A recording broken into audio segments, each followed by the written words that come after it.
Right, so Edie is really playful and spunky. She has a lot of energy, and she's just overall, we tend to kind of call her a busybody.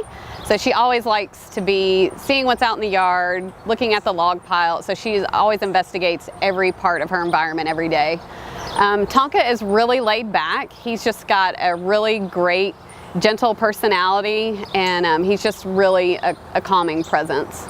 Well, we've seen good behavior between the two of them. You know, they've lived side by side for over 10 years, and so the behavior between them has been really good and positive. They do interact quite frequently, and so we decided that as part of determining Tonka's temperament, which will actually allow us to know who he can be housed with in the future, if it's a group of females or if it's a group of bulls. So this was the first step in determining his temperament for the future. AZA accredited zoos are working to be sure their population is sustainable over hundreds of years' time. Not only that, but AZA does a lot of work, conservation work directly in the field, supporting African wildlife conservation, in this case for African elephants, and of which Zoo Knoxville is a part.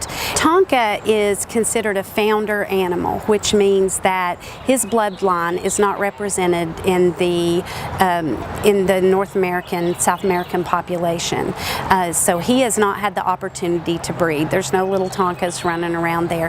That makes him the most valuable animal in the population from that standpoint. From a genetic diversity standpoint, it is so important to get new bloodline into our population, our North American population. I personally was looking forward to seeing them spar and interact together, because they do that a lot over the swing gates in the barn. And so I was really curious to see if Edie was going to initiate and ask Tonka if he would participate with her. And you know, because we have a responsibility, it's not just throwing buns over the fence or a box of peanuts, you know, like in the past. That zoos would do. You know, we have a deeper responsibility towards their end of life circumstances. We don't want them to be in anything but best practice circumstances. We have two end goals with this. One end goal is that we know that Edie and Tonka have a social outlet with each other.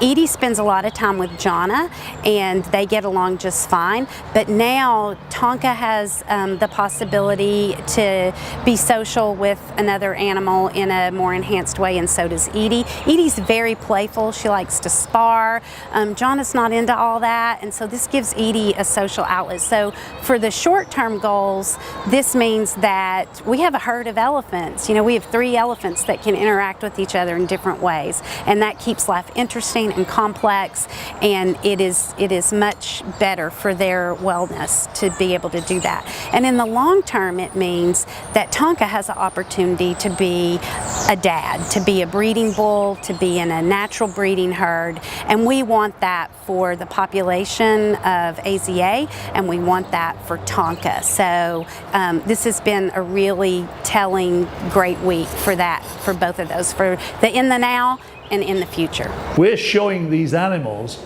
themselves at a very vulnerable time, potentially. We saw a kind elephant in him.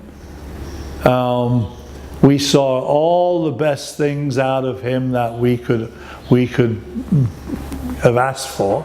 It was a really moving experience, a very emotional day yesterday, because we were really looking forward to seeing them together, and it all turned out great.